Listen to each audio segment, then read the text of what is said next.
I got so much motherfucking design on right now. Break it down, bring it back, make it clap. I got 3 old thoughts, new block, where that thing. Bitches on my line, and you know. Assalamualaikum warahmatullahi wabarakatuh.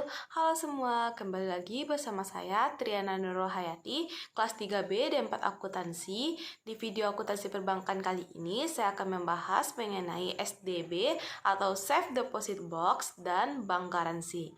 Simak terus ya videonya. Pertama-tama kita akan membahas dulu tentang SDB atau Safe Deposit Box. Apa itu SDB? SDB adalah jasa penyewaan box atau kotak untuk menyimpan barang-barang maupun surat-surat berharga dan barang-barang lainnya yang disetujui oleh bank secara tertulis dengan jangka waktu tertentu. Biasanya, barang-barang yang disimpan di dalam SDB adalah barang-barang yang bernilai tinggi, di mana pemiliknya merasa tidak aman untuk menyimpannya di rumah.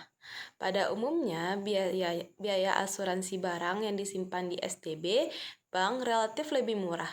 Selanjutnya, tujuan dan fungsi Safe Deposit Box. Tujuannya ialah menjaga keamanan barang yang disimpan dan memberikan rasa nyaman bagi pengguna SDB. Yang kedua ialah fungsi. Fungsi Safe Deposit Box sendiri adalah untuk menyimpan surat-surat berharga dan bernilai tinggi, serta tempat penyimpanan barang berharga seperti emas batangan, perhiasan, berlian, mutiara, atau benda-benda yang dianggap berharga lainnya. Walaupun demikian, ada beberapa barang yang tidak boleh disimpan oleh nasabah di Safe Deposit Box. Di antaranya, yang pertama, barang atau obat-obatan yang termasuk ke dalam kategori psikotropika. Yang kedua, zat-zat kimia yang bentuknya padat, cair, atau gas yang dapat menimbulkan kebakaran atau kerusakan pada barang-barang sekitarnya. Yang ketiga ialah senjata api, bahan peledak, dan benda berbentuk padat atau cair atau gas yang dilarang oleh undang-undang. Yang keempat ialah barang yang sifatnya bau menyengat dan menjijikkan. Yang kelima ialah barang-barang lain yang melanggar undang-undang mengenai anti pencucian uang, pencegahan pendanaan terorisme, ataupun undang-undang lain. Dan barang-barang yang disimpan dari hasil kejahatan tindak pidana. Yang terakhir ialah barang-barang yang dapat menimbulkan kerusakan pada khasanah bank atau bangunan atau barang-barang yang tersimpan di Safe Deposit Box lainnya, baik barang milik bank maupun nasabah lain yang tersimpan di Safe Deposit Box. Selanjutnya yakni keuntungan SDB. Yang pertama bagi bank, yakni pertama biaya sewa, yang kedua uang setoran jaminan yang mengendap sehingga dapat digunakan untuk hal-hal lain. Yang ketiga pelayanan nasabah, yaitu untuk mengenalkan kepada nasabah akan pelayanan bank lainnya. Yang kedua ialah bagi nasabah. Yang pertama aman, yang kedua fleksibel. Setiap bank punya bermacam-macam ukuran Safe Deposit Box yang bisa disesuaikan dengan kebutuhan. Yang ketiga ialah mudah. Secara umum, persyaratan yang dibutuhkan oleh bank untuk nasabah yang tertarik untuk menyimpan aset pentingnya di SDB adalah mengisi formulir dan menyerahkan tanda pengenal permohonan. Yang keempat adalah menjamin kerahasiaan barang-barang yang disimpan. Kelima, biaya terjangkau. Meskipun sebenarnya masing-masing bank sudah menetapkan harga masing-masing, tetapi secara general, harga yang ditetapkan untuk para nasabah masih tergolong rendah dan terjangkau untuk semua kalangan. Kita telah sampai kepada poin terakhir mengenai materi Safe Deposit Box, yakni mekanisme SDB. Yang pertama, menjumpai CS dan mengutarakan keinginan sewa SDB. Yang kedua, mengisi permohonan penyewaan Safe Deposit Box. Yang ketiga, mengisi surat kuasa atas Safe Deposit Box tersebut. Yang keempat, mengisi perjanjian sewa menyewa Safe Deposit Box pada bank. Dan yang terakhir, melaksanakan perjanjian yang sudah disepakati. Ketika melaksanakan rencana bisnis, ada beberapa proyek yang mungkin tidak bisa Anda selesaikan sendiri dan harus diserahkan kepada pihak lain. Agar pihak lain yang diserahi proyek tersebut bisa memenuhi komitmen dengan baik, Anda membutuhkan sebuah jaminan. Pasalnya, ada kemungkinan proyek tersebut tidak terlaksana sesuai dengan rencana dan mengakibatkan kerugian.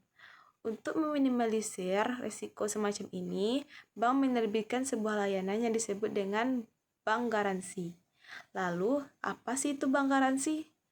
Bank garansi adalah anggunan pembayaran yang diberikan kepada pihak penerima anggunan apabila pihak yang dijamin tidak memenuhi kewajibannya. Selanjutnya, kita akan masuk kepada tujuan dan fungsi bank garansi. Bank garansi sendiri memiliki tujuan untuk membantu nasabah melancarkan transaksi bisnis. Sementara untuk fungsi utama bank garansi meliputi pertama, memberikan jaminan. Bank garansi digunakan untuk memberikan jaminan bahwa nasabah akan memenuhi kewajibannya kepada pihak ketiga. Ini memberikan kepercayaan kepada pihak ketiga untuk bertransaksi dengan nasabah. Yang kedua, memfasilitasi transaksi. Bank garansi dapat digunakan dalam berbagai transaksi bisnis, seperti lelang proyek, konstruksi, kontrak perdagangan, atau pembayaran impor. Ini membantu memperlancarkan proses bisnis. Yang ketiga, penggantian kewajiban. Jika nasabah gagal memenuhi kewajibannya, bank yang mengeluarkan garansi akan membayar pihak ketiga sesuai dengan garansi yang diberikan. Ini memberikan perlindungan finansial kepada pihak ketiga. Yang keempat ialah meminimalkan risiko. Bank garansi membantu mengurangi risiko bisnis karena pihak ketiga memiliki jaminan pembayaran jika nasabah gagal memenuhi kewajiban. Yang kelima, mendukung pertumbuhan bisnis. Bank garansi dapat digunakan oleh perusahaan untuk mendukung pertumbuhan bisnis, memenangkan kontrak, atau memperoleh proyek-proyek besar. Yang keenam, meningkatkan kredibilitas. Memiliki bank garansi yang dapat dipercaya meningkatkan kredibilitas nasabah di mata pihak ketiga. Materi terakhir ialah jenis bank garansi. Pertama kita lihat menurut bentuknya. Berdasarkan bentuknya, bank garansi terdiri dari 1. Penerbitan atau penerimaan jaminan berupa bank garansi bagi pemberian kredit, standby loan, maupun risk sharing dalam pelaksanaan sebuah proyek. Yang kedua adalah penerimaan rutin surat berharga. Misalnya saja pemberian jaminan berupa penandatanganan kedua dan selanjutnya atas prowess dan wesel. Kedua ialah jenis bank garansi menurut manfaatnya. Berdasarkan manfaatnya, bank garansi terdiri atas yang pertama ialah bank garansi perdagangan. Bank garansi ini diberikan kepada perusahaan manufaktur atau pabrik untuk keperluan liverasi atau agen produk-produk yang mereka buat. Yang kedua ialah bank garansi tender. Bank garansi ini disediakan oleh pihak bank untuk perusahaan konstruksi atau kontraktor. Yang ketiga ialah bank garansi penangguhan bea masuk. Bank garansi ini digunakan sebagai jaminan Dinas Bea dan Cukai untuk membayar bea masuk barang dari luar negeri atau impor. Yang keempat ialah bank garansi untuk produk rokok yang telah beredar di pasaran. Dan yang terakhir ialah bank garansi uang muka kerja. Bank garansi ini dilakukan dengan mengambil uang muka untuk pelaksanaan proyek tertentu. Baiklah, cukup sekian materi tentang safe deposit dan bank garansi yang dapat saya sampaikan. Sampai jumpa lagi di video akuntansi perbankan lainnya. Mohon maaf apabila ada kesalahan dalam slide yang saya tampilkan ataupun dalam ucapan. Wabillahi taufiq wa hidayah. Assalamualaikum warahmatullahi wabarakatuh. Bye-bye.